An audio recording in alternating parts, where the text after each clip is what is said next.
बिस्मिल्लाहिर्रहमानिर्रहीम। Hello everyone, अस्सलामु अलैकुम। आप देख रहे हैं health special program on special TV. मैं हूं आपका होस्ट डॉक्टर तनवीर अरशद चौधरी। जैसा कि हमारे तमाम नाजरीन जानते हैं कि हमने हमेशा करंट इशू को टाइटल करने की कोशिश की है और हम जितने भी प्रोग्राम करते हैं और उसका जो हमारा पर्पज़ होता है या जो भी हम किसी भी तरह की जो एजुकेशन डिलीवर करने की कोशिश करते हैं, तो मेन जो हमारा पर्पज़ होता है, जो हमारा विजन है, जो हमारा मकसद है, वो अपने नाजरीन को एजुकेट करना है, ताकि जितने भी हमारे व्यूअर्स हैं वो कहीं भी दुनिया के खित्ते में हैं, वो हमारी आवाज़ सुनेंगे तो उनका नॉलेज जो है वो इस कदर अपडेट होना चाहिए, क्योंकि उनको अपनी ही सेहत के ऊपर आने वाली कॉम्प्लिकेशंस का पता होना चाहिए कि ये क्यों हो रही है, किस वजह से हो रही है और अब मैंने आपको इसको ट्रीट किस तरह करना है।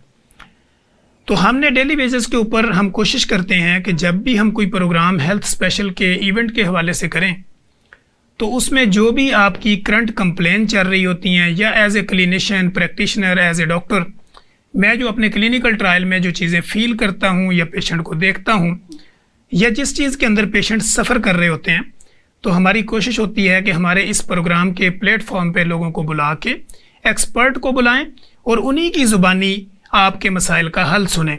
तो इसी तरह जैसे आपने देखा है कि मौसम चेंज हुआ, अब इस वक्त चूँकि शदीद सर्दी है, दिसंबर का महीना है, तो इस वक्त हमारे यहाँ बड़े बड़े जितने भी सिटीज़ हैं यहाँ पे स्मोक का एक राज है।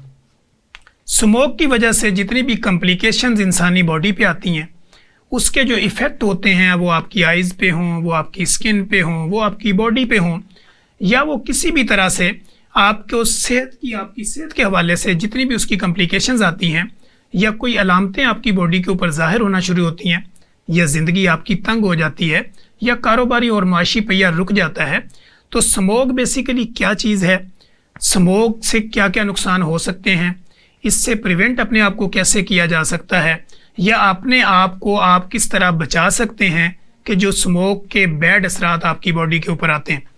इस पर बात करने के लिए मैंने अपने स्टूडियो में जिस शख्सियत को दावत दे रखी है, मदऊ किया है, इनवाइट किया है, वो किसी तारफ़ की मोहताज नहीं है। असिस्टेंट प्रोफेसर डॉक्टर फातिमा मजीद, जो पब्लिक हेल्थ कंसल्टेंट हैं और लीगल हेल्थ प्रैक्टिशनर्स हैं, उनको मैंने अपने स्टूडियो में दावत दे रखी है। डॉक्टर साहबा, मैं आपको वेलकम करता हूँ हेल्थ स्पेशल शो में। Thank you very much. Doctor साहबा का इंट्रो ये है कि डॉक्टर साहबा ने बेसिकली बहुत ज़्यादा ऐसे इवेंट अरेंज करने होते हैं, कर रही होती हैं या पीछे माजी में कर चुकी होती हैं, प्रेजेंट जो आगे फ्यूचर में प्लान कर रही होती हैं, तो पब्लिक अवेयरनेस के ऊपर, क्योंकि हमने देखा है बड़े बड़े हॉस्पिटल भी बन गए और बड़े बड़े कंसल्टेंट भी अवेलेबल हैं, बड़ी सी बड़ी जगह पे आपको हर तरह की मशीनरी और हर तरह के जदीद आलात भी मुयस्सर हैं, लेकिन बीमारियों से आपने अपने आप को प्रिवेंट कैसे करना है, बचाना कैसे है, उस पब्लिक सेक्टर के अंदर काम कम हो रहा है। तो इस काम को ज़्यादा फोकस करके डॉक्टर फातिमा मजीद जो है वो इसको रन कर रही हैं। तो हम इंशाल्लाह स्मोक के ऊपर जो बात करेंगे वो हम डॉक्टर फातिमा मजीद से करेंगे।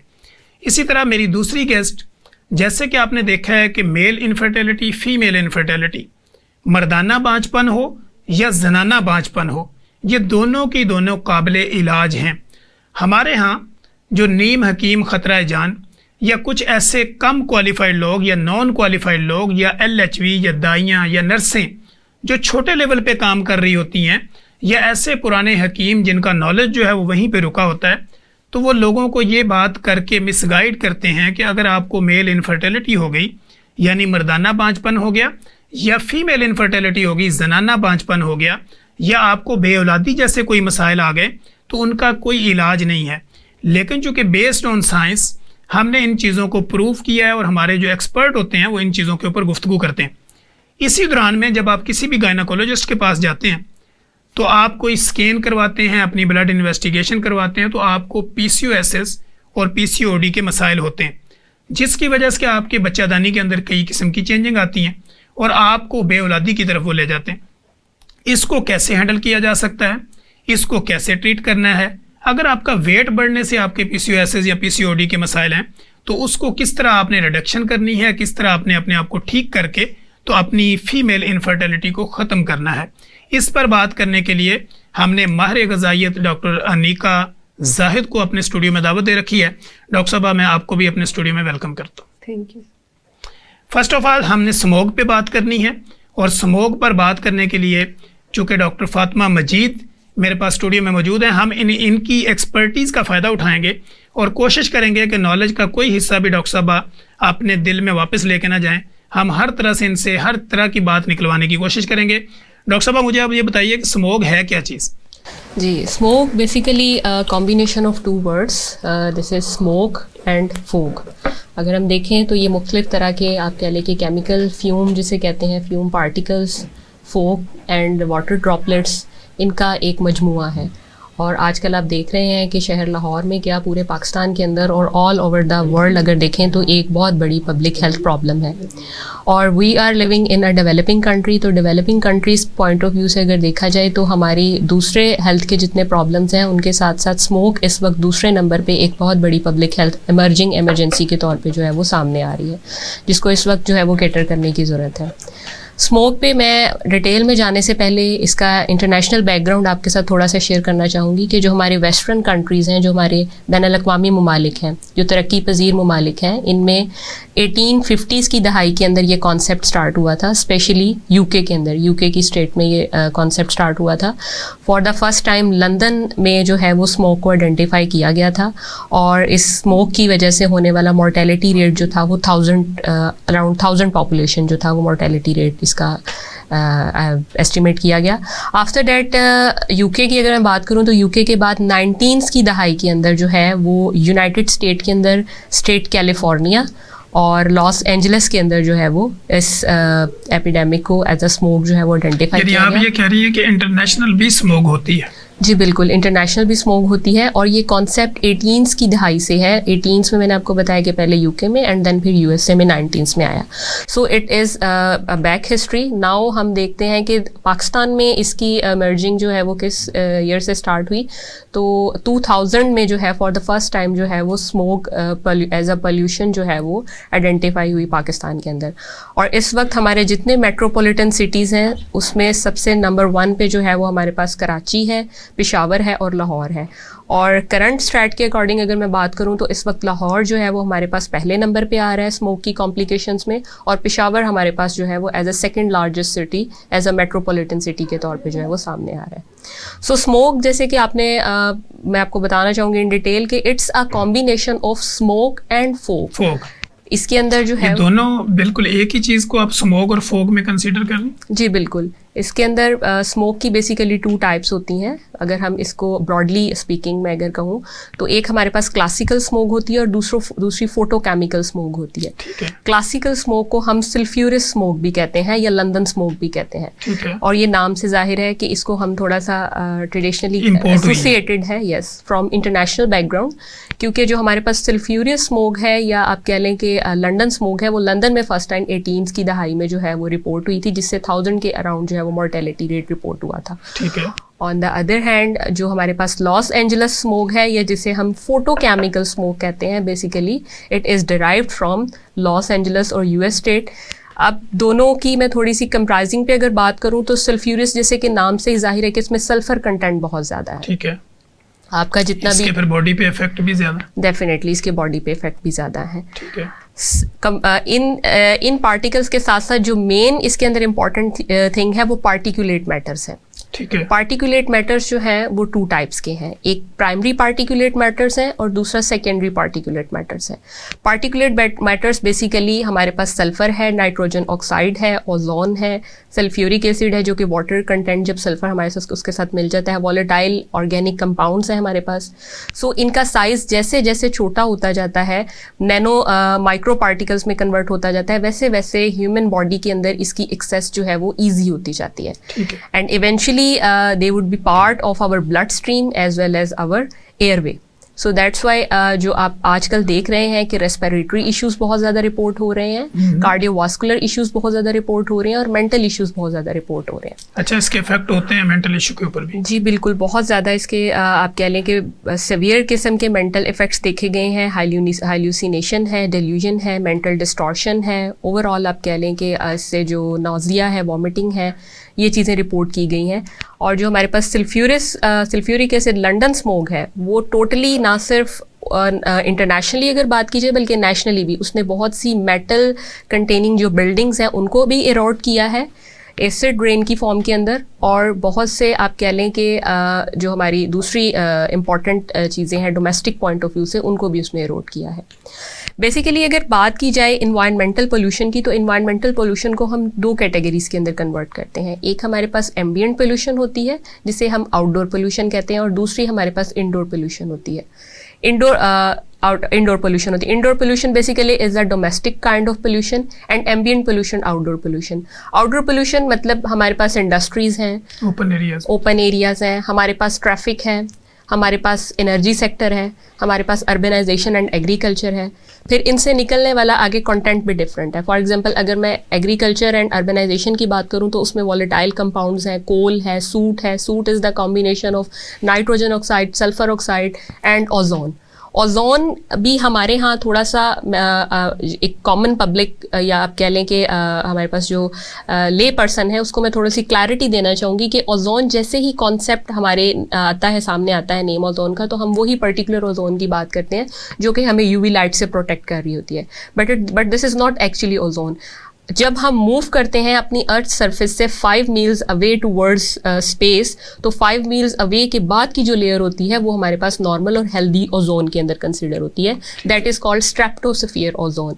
On the other hand O3 basically volatile compounds और नाइट्रोजन ऑक्साइड के कॉम्बिनेशन से बनने वाली ग्राउंडेड लेयर ओजोन जो है, that is harmful for our skin, for our respiratory tract infection and overall human health. So basically this is the combination of all these factor.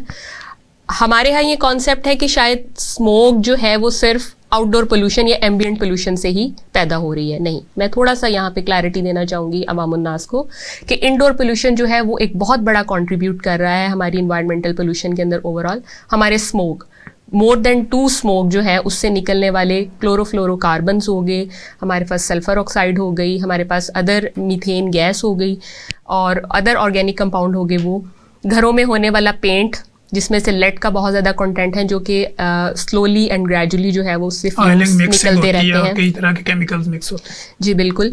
इसके अलावा हमारे bathroom cleaners हो गए, टाइल क्लीनर्स हो गए, इनसे निकलने वाले अच्छा, ये चीज़ें भी इफेक्ट करती हैं जो आपके किचन का सामान है, आपके बाथरूम में यूज होने वाले केमिकल्स हैं या कलर्स में जो होते हैं, ये सारे इसका इफेक्ट बनते हैं, जरिया बनते हैं इसका? जी बिल्कुल। These are all invisible pollutants, invisible fumes जो कि हमें नज़र नहीं आते। And broadly speaking carbon monoxide is the major content in all these organic compounds। इसका मतलब है कि जो लोग पुराने वक्तों में कच्चे घरों में रहते थे बगैर पेंट के, वो ज़्यादा सेफ थे बनिस्बत आज की कोठी और बंगलों से। डेफिनेटली जैसे जैसे इंसान मॉडर्नाइजेशन या अर्बनाइजेशन की तरफ मूव कर रहा है, and you can better understand कि हमारी इस अर्बनाइजेशन मूव की वजह से हमें हेल्थ इश्यूज बहुत ज़्यादा इससे इम्यूनिटी भी कम्प्रोमाइज़ होती है। जी बिल्कुल, इससे इम्यूनिटी भी कम्प्रोमाइज़ हो रही है, और यही वजह है कि हमारे जो बॉडी है वो बहुत से अपॉर्चुनिस्टिक डिजीज़ का पार्ट ईजीली बन रही है आजकल के दौर के अंदर।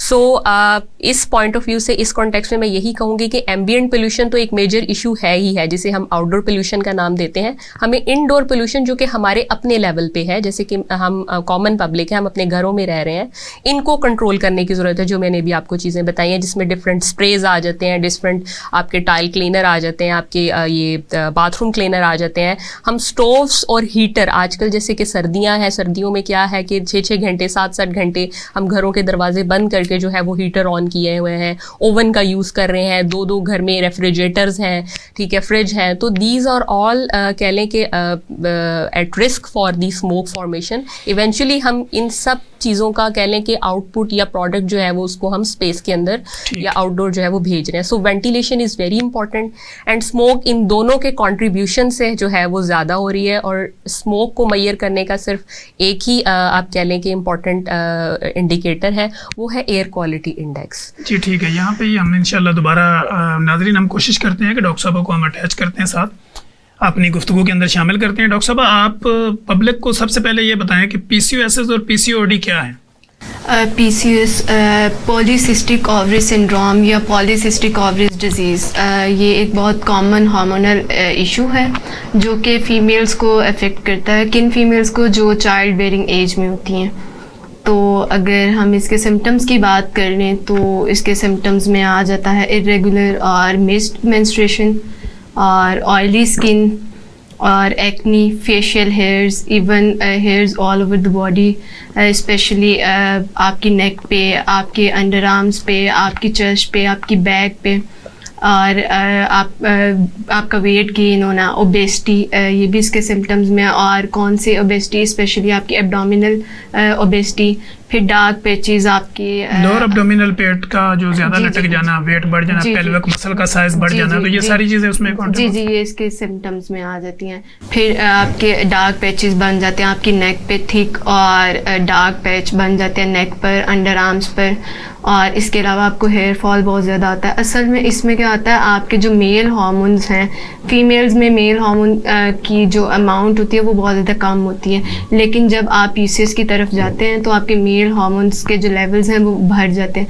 वो लेवल्स बढ़ने की वजह से क्या होते हैं, जो मेल डोमिनेंट सिम्टम्स होते हैं वो फीमेल्स में आना शुरू हो जाते हैं, जैसे hair fall, baldness, facial hairs, आपकी जो वॉइस है वो चेंज होना शुरू हो जाती है। और इसके अलावा आपकी जो स्किन है उस पर ड्राई पैचेस बनना शुरू हो जाते हैं, और मूड स्विंग्स बहुत ज़्यादा कॉमन हो जाते हैं इसमें। ये पहले आपको ये जो पीसीओएस या पीसीओडी के जब मसाइल शुरू होते हैं, हमने यहाँ पे देखा है कि नाजरीन हमारे यहाँ चूँकि खाना पीना बहुत ज़्यादा है, स्पाइसी खानों का बहुत ज़्यादा है, फिर आपका डाइजेस्टिव सिस्टम प्रॉपर काम नहीं कर रहा होता, तो इस वजह से आप लोग लेजीनेस हो जाते हैं। कुछ को ख़ानदानी मोटापा होता है, कुछ को जो है ना वो लगर्जी की वजह से मोटापा होता है, और कुछ लोग जो होते हैं वो ओवर ईटिंग की वजह से अपने आप को, अपने वेट को गेन कर लेते हैं। तो फीमेल के अंदर वेट का बढ़ जाना बेसिकली वो काज है, कॉल्ड करता है कि आपको पीसीओएस या पीसीओडी हो जाते हैं, जैसे डॉक्टर साहब आपको बता रही। तो डॉक्टर साहब डाइट पैटर्न में क्या चीज़ें चेंजिंग करनी चाहिए कि जो आपका वेट भी मेंटेन रहे और पीसीओएस या पीसीओडी से आप अपने आप को महफूज रख सकें? देखिए, जो पीसीएस है उसका जो एग्जैक्ट कोज है वो तो नोन नहीं है अभी तक, लेकिन इसके कुछ रिस्क फैक्टर्स हैं, जैसे ओबेसिटी इसका रिस्क फैक्टर हो सकती है, आप इंसुलिन रेजिस्टेंस रिस्क फैक्टर है इसका। फिर इसके अलावा आपके जीन्स, मतलब अगर आपकी मदर को है, आपकी सिस्टर को है, तो ये भी लीड कर मतलब ये एक इंडिकेटर है कि आपको भी पीसीएस हो सकता है। फिर आपका जो लाइफस्टाइल है ये बहुत ज़्यादा मैटर करता है, क्योंकि ये जो 2-3 मैंने रिस्क बताए हैं, अल्टीमेटली ये रिस्क फैक्टर्स क्यों हो रहे हैं, इसमें जो कंट्रीब्यूशन है मेन वो हमारे लाइफस्टाइल की ही है। अगर आपका लाइफस्टाइल सेडेंट्री है तो definitely it will leads to PCS. और स्मोक के भी कुछ असरात होते हैं पीसीओएस वाले मरीज जो आपके पास आते हैं, क्योंकि हमारा टॉपिक स्मोक है। जी। तो स्मोक के दिनों में आपके पास पीसीओएस के पेशेंट कम हो जाते हैं या ज़्यादा हो जाते हैं, ताकि ट्रैवलिंग में परेशानी होती होगी लोगों को? नहीं, इसका स्मोक के साथ तो ऐसा कोई डायरेक्ट उस तरह से ताल्लुक मेडिकली पॉइंट ऑफ व्यू से तो कोई नहीं है। एग्जैक्टली आप इस तरह से कंसीडर कर सकते हैं कि लोग स्मोक की वजह से घरों से कम निकलते हैं, वो आउटडोर एक्टिविटीज़ कम करते हैं, इंडोर रहना पसंद करते हैं, तो ये चीज़ भी सेडेंट्री लाइफस्टाइल की तरफ जाती है। तो this is how it can contribute. अच्छा, तो इसमें एक्सरसाइज जो होती है वो मिनिमम मेल हो या फीमेल हो, तो आप क्या रिकमेंड करती हैं पीसीओएस और पीसीओडी वाले जो पेशेंट होती हैं? जी। इनको कितना टाइम जो है वो कंटिन्यू पैदल चलना चाहिए, एक्सरसाइज करनी चाहिए? इनके लिए इस तरह से है कि ये लाइट वॉक से स्टार्ट लें और डेली 30 to 35 मिनट्स के लिए वॉक करें, अपनी जो डेली रूटीन है उसके अलावा से। मतलब ये ना कहें कि हमारा तो पूरा बहुत हेक्टिक रूटीन होती है, हम वॉक नहीं कर सकते और हमारी स्केड्यूल बहुत ज़्यादा टफ है। इस चीज़ के अलावा डेली 30 to 35 मिनट्स ये लाइट वॉक करें, इससे इनकी सर्कुलेशन बेहतर होगी। सर्कुलेशन बेहतर होने से इनकी हार्मोनल प्रोफाइल बेहतर होगी, और डेफिनेटली जब हार्मोनल प्रोफाइल बेहतर होगी तो वो इश्यूज़ नहीं होंगे जो हार्मोनल डिस्टर्बेंस की वजह से हो रहे हैं। तो एक हफ्ते में 150 मिनट तक मिनिमम इन लोगों ने वॉक करनी है। वो इस तरह से भी डिवाइड कर सकते हैं, 30 मिनट्स 5 डेज अ वीक, या इसको मतलब डेली बेसिस पे भी डिवाइड कर सकते हैं 150 मिनट्स को। जी नाजरीन, यहाँ पे हम लेंगे एक ब्रेक, और ब्रेक के बाद जब हम दोबारा आएंगे तो हमारे पास चूँकि पब्लिक हेल्थ कंसल्टेंट हमारे पास डॉक्टर फातिमा मजीद मौजूद हैं, इनसे हम ये पूछेंगे कि फोक के दौरान वॉक किस तरह की जा सकती है या अपनी फिजिकल एक्टिविटी को कैसे मेंटेन किया जा सकता है। तो यहाँ पे लेते हैं एक ब्रेक, कहीं मत जाइएगा, हमारे साथ जुड़े रहिएगा। ब्रेक के बाद दोबारा हाजिर होते हैं। वेलकम टू द बैक नाजरीन। जैसे कि ब्रेक में हम बात कर रहे थे, डॉक्टर साहबान चूँकि ये कोलीग्स भी हैं मेरी, हमारे साथ काम भी करती हैं, तो हम कर रहे थे कि हाँ आपको जो है ना स्माइली फेस रखना चाहिए, यानी अपना चेहरा जो है ना उसको मुस्कुराहट में रखना चाहिए, ताकि देखने वाला भी हंसे और हम खुद भी जो है वो इस तरह की बात भी हम इस अंदाज में कर रहे हैं कि आपकी जो परेशानियाँ हैं उसका आसान अल्फाज में हल निकालने की कोशिश कर रहे हैं। तो इसलिए खुद भी हंसिए, हमें भी हंसने पे मजबूर कीजिए और हमारे प्रोग्राम के साथ अटैच रहिए। हम डॉक्टर साहबा से बात करेंगे। डॉक्टर साहबा, स्मोक के दौरान वॉक जो करते हैं मेरे जैसे लोग या डिफरेंट और लोग, तो उनको वॉक करते वक्त क्या क्या अपनी प्रिवेंशन करनी चाहिए, क्या एहतियात करनी चाहिए, कौन से टाइम में वॉक करनी चाहिए? स्मोक बेसिकली थोड़ा सा कॉन्सेप्ट यहाँ पे क्लैरिटी की ज़रूरत है कि स्मोक हमारे यहाँ ये समझा जाता है कि सिर्फ विंटर सीजन में मौजूद है। हालांकि ऐसा नहीं है, स्मोक जो है वो 4 सीज़न में है। स्मोक हमारे पास समर में भी मौजूद होती है, लेकिन क्योंकि विंटर में टेम्परेचर हमारा फॉल कर जाता है तो वो हमें उसकी अपीयरेंस हमें अपेरेंटली वो नज़र आना शुरू हो जाती है। Definitely exercise is a very important part, and हमें गर्मियाँ क्या हो, सर्दियाँ क्या हो। बात ये डालना चाहता हूँ कि हवा में नमी के कम होने की वजह से ये फॉग ज़्यादा आ जाती है गर्मियों में, वो आप समझती हैं कि उसमें जज़ब रहती है, नज़र नहीं आती। जी बिल्कुल, ऐसे ही यही कॉन्सेप्ट है। और मेनली जो है वो फोटोकेमिकल स्मोक है। Photochemical smoke type of smoke है जिसमें मेनली जो है वो नाइट्रोजन ऑक्साइड जो है वो हमारे वाटर ड्रॉपलेट्स के साथ और O3 ओजोन के साथ जो है वो रिएक्ट करती है। तो अंडर दी सनलाइट जो है वो रिएक्शन प्रोड्यूस होता है, जिसकी वजह से फोटोकेमिकल स्मोक प्रोड्यूस होती है। और लाहौर में स्पेसिफिकली जो इस वक्त आपको स्मोक नज़र आ रही है वो फोटोकेमिकल स्मोक ही है। ये 2 रिएक्शंस जो मैंने आपको बताया, केमिकल रिएक्शंस, ये उनके कॉम्बिनेशन से बन रही है।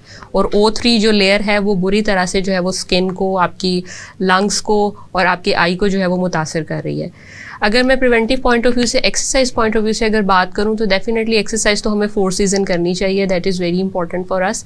लेकिन क्योंकि आजकल सर्दियां हैं, स्मोक है, और हमें अपना मिनिमम एक्सपोजर देना है इन एक्सटर्नल एनवायरनमेंट के अंदर। घरों में ज़्यादा हम स्टे करें, वट एवर हमें यूनिवर्सिटीज़ जाना है, कॉलेजेस जाना है, ऑफिस जाना है, तो उस पॉइंट ऑफ व्यू से भी अगर आपने जाना है तो आप मास्क का इस्तेमाल करें और अपने घर में रह के जो है मेन एक्सरसाइज हैं आप उसको घर में भी कर सकते हैं।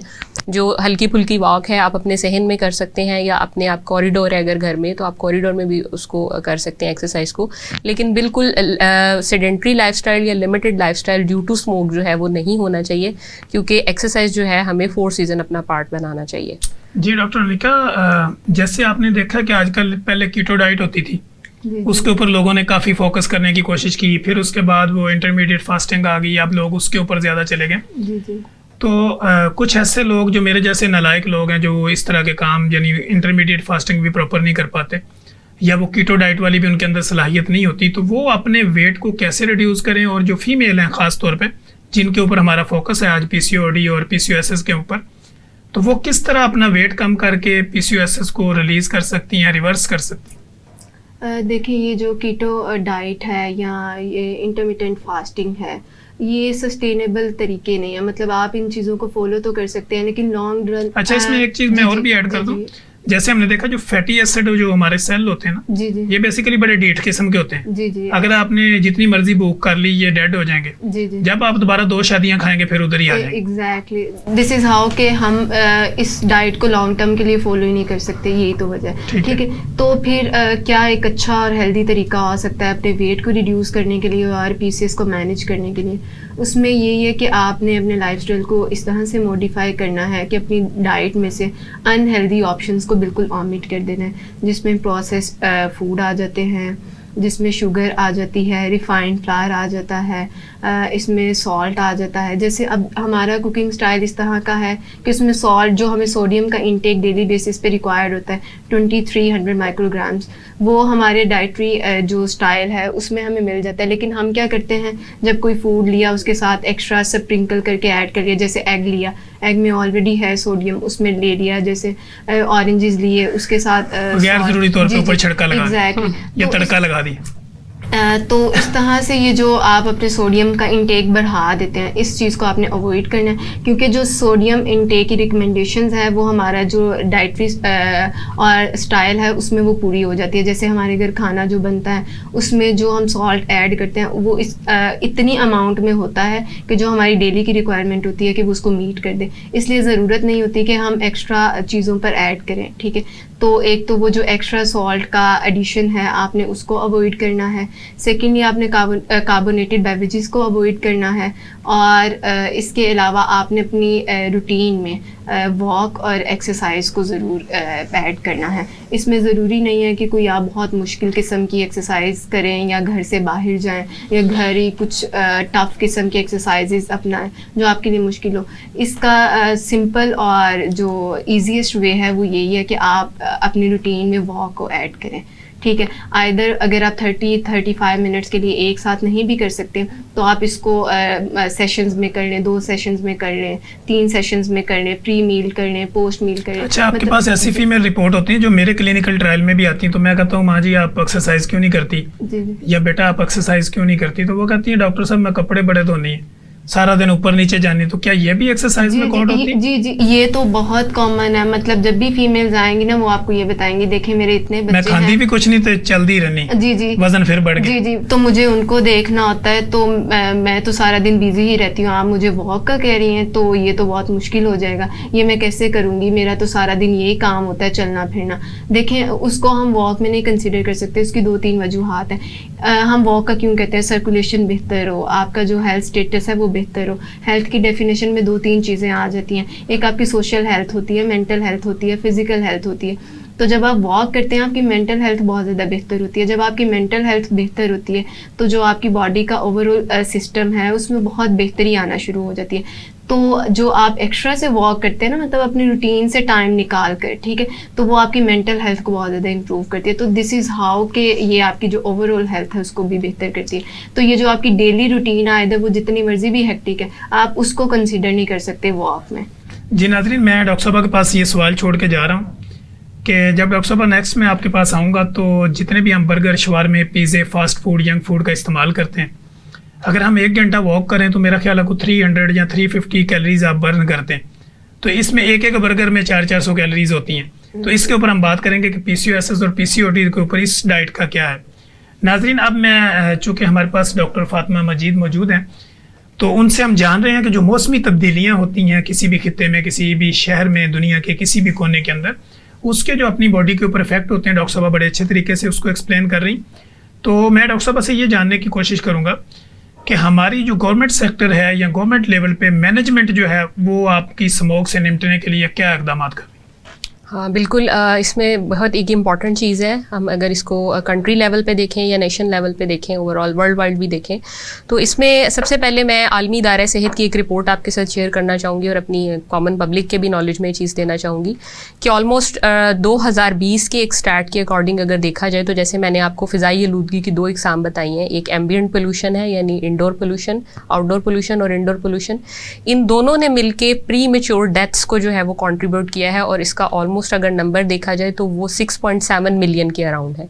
तो 2020 के अंदर हमें 6.7 मिलियन अगर प्री मेच्योर डेथ्स मिल रही हैं, इट मीन्स कि अगर हम उसको फर्दर कैटेगराइज करें तो फर्दर कैटेगराइजेशन के अंदर जो एम्बियंट पोल्यूशन से होने वाली डेथ है वो 4.7 है and rest of the from the indoor pollution है।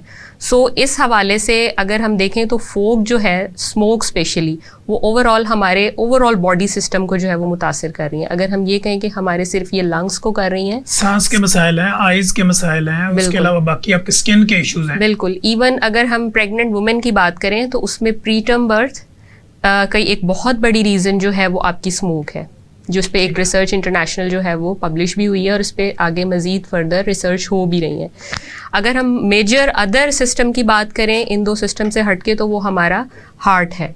हार्ट के ऊपर जो है वो इस्केमिक हार्ट डिजीजेस और स्ट्रोक जो है, स्मोक उसको जो है उसका कंट्रीब्यूटिंग फैक्टर है एंड ऑलमोस्ट 50 to 55% यानी आप कहते हैं कि दिल का मसला, फेफड़ों का मसला, आपके गुर्दों का मसला भी हो सकता है, क्योंकि जैसे ही आपका दिल ब्लॉक होगा तो किडनी इफेक्ट ऑटोमेटिकली। डेफिनेटली उसमें एक मेन रीजन ये है कि हमारा पार्टिकुलेट मैटर है, जो प्राइमरी पार्टिकुलेट मैटर है जिसका साइज 2.5 माइक्रोमीटर से भी जो है वो स्मॉल है, जो कि इजीली इनविजिबल पार्टिकल है और हमारे ब्लड स्ट्रीम और हमारे एयरवे के थ्रू इजीली डिसैमिनेट कर जाता है। क्योंकि अक्सर हमने देखा है कि हमारे जब क्लिनिक्स पे कई पेशेंट आते हैं बड़े भागते भागते, मास्क लगाया होता है, ऊपर से उन्होंने सारा अपने आप को कवर किया होता है, तो वो कहते हैं कि मेरा ना सांस रुक रहा है। तो हम कहते हैं किस वजह से रुक रहा है? वो कहता है मुझे कोई बीमारी तो नहीं है, लेकिन चूंकि ये जो मौसमी तब्दीली है, ये जो स्मोक आ गई, इसकी वजह से मेरा सांस रुक रहा है, घुट रहा है, तो हम फौरी तौर पर उसको फर्स्ट एड ट्रीटमेंट तो देते हैं।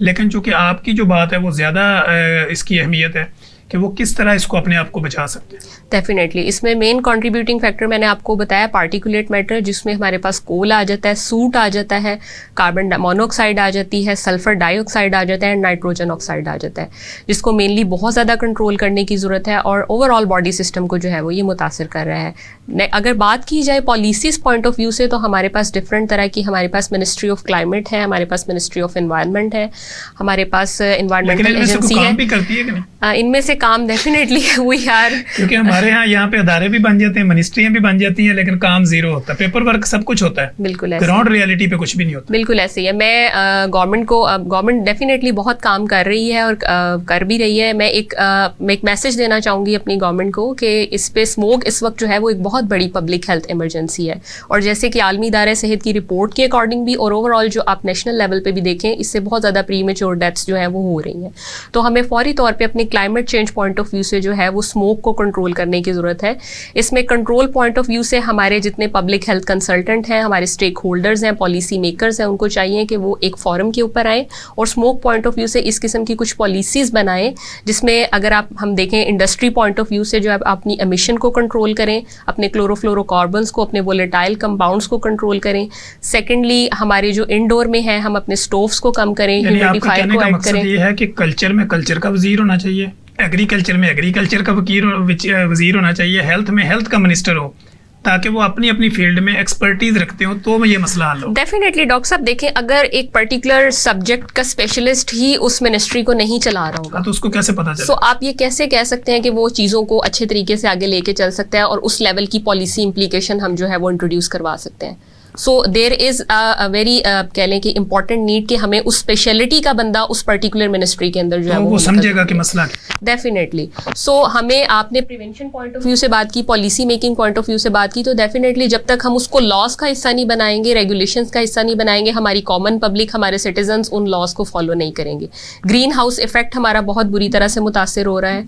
हमें अपनी ट्रैफिक को बहुत ज़्यादा लिमिट करने की ज़रूरत है। साइकिल और ट्राई साइकिल का जो एक ट्रेडिशन है उसको लॉन्च करवाने की ज़रूरत है, इसके ऊपर लॉज बनाने की ज़रूरत है, ताकि मिनिमम आपका जो डीजल है और जो पेट्रोल है उसकी कंजम्पशन हो, और जो हमारे पास ओवरऑल एक इकोनॉमिकल बर्डन है हम उसको भी कम कर सकें। आपकी EFU गाड़ियाँ जो है जो कि रात के 12 बजे मेट्रोपॉलिटन सिटीज़ के अंदर एंटर हो जाती हैं, उनके ऊपर कोई प्रॉपर चेक नहीं है, ठीक है। That these are also a main contributor for smoke. So उनको लिमिट करने की ज़रूरत है। ओवरऑल मेट्रोपॉलिटन सिटीज़ के अंदर व्हीकल्स को लिमिट करने की ज़रूरत है बहुत ज़्यादा। जी डॉक्टर अनिका, मैं आपसे ये पूछना चाहूँगा, ये जानना चाहूँगा, जैसे आपने देखा कि गवर्नमेंट डॉक्टर साहब ने बड़े अच्छे तरीके से एक्सप्लेन किया, क्योंकि मैं भी फील्ड में रहता हूँ, सारा दिन घूमता रहता हूँ, तो हमने देखा है कि मिनिस्ट्रियाँ तो बन जाती हैं, अदारे भी बन जाते हैं। जैसे अभी हम देखें माँ बच्चे के अस्पताल जगह जगह बने हुए हैं, डिलीवरीज फिर भी रोड पे हो रही हैं, रक्षों पे हो रही हैं। तो मेरा ख्याल है कि ये पब्लिक अवेयरनेस ना होने की भी एक वजह हो सकती है, या गवर्नमेंट की फैसिलिटेशन की भी एक वजह हो सकती है। माँ बच्चे के ऊपर हमारा फोकस है, तो चूँकि आज हम बात भी PCOS और PCOD पे कर रहे हैं कि जो जनाना बांझपन में जो आगे कॉम्प्लिकेशंस होती हैं उनमें एक PCOD और PCOS भी है। तो आपके पास अगर एक मरीज़ आ जाती है इस पॉइंट ऑफ व्यू के साथ कि मुझे PCOD या PCOS का मसला है, तो आप उसको जब ट्रीटमेंट देते हैं तो उसके किस तरह लेके चलती हैं, हिस्ट्री मेंटेन करती हैं, आगे फिर आपका क्या प्रोसीजर होता है? देखें, जब भी आप पेशेंट आता है PCOS के सिम्टम्स के साथ, तो उससे कुछ बेसिक हिस्ट्री टेकिंग होती है। वो लेने के बाद ये देखा जाता है कि इसको जो सिम्टम्स की सेवेरिटी है वो किस लेवल की है। सिम्टम्स की सेवेरिटी देखते हुए पेशेंट को कुछ बेसिक वो बताए जाते हैं, टेस्ट बताए जाते हैं, स्कैन बताया जाता है। ये डिपेंड कर रहा होता है कि पेशेंट को क्या सिम्टम्स आ रहे हैं और वो सिम्टम्स कितने अरसे से आ रहे हैं, ठीक है। उनको कंसीडर करते हुए जो वेरी फर्स्ट इन्वेस्टिगेशन है वो अल्ट्रासाउंड होती है, पेल्विक स्कैन होता है, जो आपने फुल ब्लैडर के साथ करवाना होता है, यूरिन रिटेंशन के साथ, ठीक है। उसके बाद जो वेरी नेक्स्ट थिंग होती है वो ये होती है आपने हार्मोनल प्रोफाइल करवानी होती है। हार्मोनल प्रोफाइल में से आपने कौन से हार्मोन्स को चूज करना। हार्मोनल प्रोफाइल में आप LHS कराते हैं, LH कराते हैं, FSH कराते हैं, सीरम प्रोलैक्टिन कराते हैं, T3 करवाते हैं, T4 करवाते हैं, TSH करवाते हैं। जी जी एग्जैक्टली। और इसमें ये देखना होता है जो थायराइड, ये बेसिकली हार्मोनल टेस्ट। जी जी, जो थायराइड प्रोफाइल है वो हम हर केस में नहीं करवाते, वो डिपेंड कर रहा होता है सिम्टम्स पे। फिर इसके बाद अगर उसका वेट अनकंट्रोल हो रहा तो फिर आप थायराइड फंक्शनल टेस्ट करवाते हैं। जी जी, उसके साथ कुछ और भी सिम्टम्स कंसीडर करने होते हैं। पेशेंट का जो करंट हेल्थ स्टेटस होता है वो, वेट कब से डिस्टर्ब होना शुरू हुआ है। अच्छा, इसमें कोई लिपिड प्रोफाइल या कोलेस्ट्रॉल का भी कोई लिंक होता है? जी जी, वो देख लिया जाता है ना, मतलब अगर LDL और HDL जी जी देख लिया जाता है। अगर फैमिली हिस्ट्री पॉजिटिव है, मतलब ओबेसिटी रन करिए फैमिलीज टू फैमिलीज, तो इस केस में करवा लिया जाता है। या अगर इस तरह से हो कि PCOS का पेशेंट रिपोर्ट हो रहा है 35 अबव में, तो इस केस में फिर लिपिड प्रोफाइल भी करवा ली जाती है। वरना जो PCOS का डायग्नोसिस है उसके लिए ये ज़रूरी नहीं है, क्योंकि जो PCOS का डायग्नोसिस है ना, ये जितने मैंने सिम्टम्स की बात की या लैब इन्वेस्टिगेशंस की बात की, वो हम इस तरह से करते हैं। अगर इन सब सिम्टम्स में से कोई 3 कंडीशंस पॉजिटिव हो, 3 जो कंडीशंस की मैं बात करने लगी, इनमें से 2 चीज़ें अगर पॉजिटिव, जितना आप रिलैक्स होके और स्माइली फेस के साथ बता रही हैं, तो मुझे लग रहा है कि PCOS या PCOD तो हल होने वाला मसला है, इसमें मेडिकेशन की ज़रूरत ही नहीं। जी एग्जैक्टली ये इसी तरह से है। मेरे पास जितनी फीमेल पेशेंट्स आती हैं ना, 80% को PCOS होता है, और बहुत उसमें से 20% तो वो फीमेल्स होती हैं जिनको पता ही नहीं होता कि PCOS है क्या या PCOD क्या है। एग्जैक्टली।